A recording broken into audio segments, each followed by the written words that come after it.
Magandang umaga, Pilipinas. Live tayo mula sa Pag-asa DOST at narito ang latest sa lagay ng ating panahon. Mga kaibigan, mainit at maliwalas na panahon pa rin ang mararanasan natin dito po yan sa buong Pilipinas. Iyan ay dahil apektado po tayo ng ridge o dulo ng high pressure area na nagbibigay ng good weather dito po yan sa Luzon. Samantalang dito naman po sa Visayas at Mindanao ay patuloy pa rin po ang pag-ihip ng tinatawag nating easterlies o hanging silanganin na nagbibigay po ng mainit na panahon dito. Pero kahit pa nga po magandang panahon ang bumungad sa atin ngayong araw, ay may chances pa rin po na umulan sa hapon o gabi. Kaya magdala pa rin po tayo ng payong o sombrero bilang panangga dito.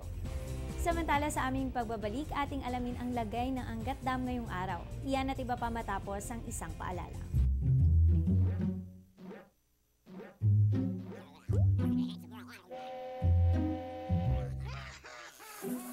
Worried kung nasaan ang package mo? Sa Air 21, worry-free! May real-time SMS updates kaya alam mong status ng padala mo every step of the way. Why worry? Pwede namang worry-free. Sa Air 21, sagot ko, padala mo! Mga kababayan, sa patuloy na pag-init ng panahon ay patuloy ang pagbaba ng tubig sa mga dams. Kaya tara't alamin natin gaano na ba ang ibinaba ng Angat Dam ngayong araw.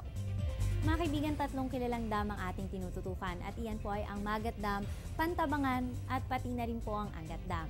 Pero dahil malaking parte ng Maynila ay umaasa sa tubig mula po sa Angat Dam ng Bulacan, kaya mas tututukan natin ito sa ngayon.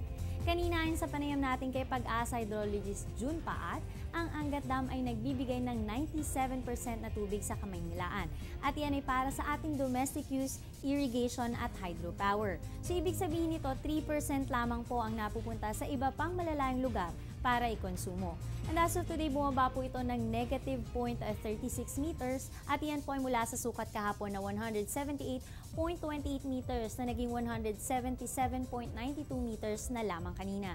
Sa ngayon, mas mababa na nga ito sa critical level na 180 meters. At linawin lamang natin na sa normal na proseso ay nagbibigay ang Angat Dam ng kuryente, pati na rin po patubig sa mga halaman at pati na rin po para sa water consumption nating mamamayan.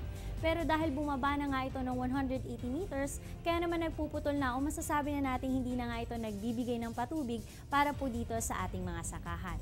At para sa kaalaman nating lahat na ayon po sa Pag-asa ay babalik lamang ang pagbibigay ng patubig sa mga pananim sa oras na umangat na muli ang tubig nito ng above 180 meters. Kaya po patuloy namin kayong nire-remind na magtipid po tayo ng tubig para sa ikabubuti nating lahat.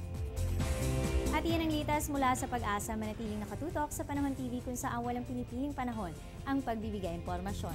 Maaari niyong bisitahin ang aming website and other social media accounts. At pwede rin po kaming mapakinggan sa DWIZ Radio Station. At ako po ang nakasama niyo ngayon ng inyong weather darling na si Aubrey Nair na nagsasabing kahit anong panahon, may pag-asang bumangon. Magandang umaga.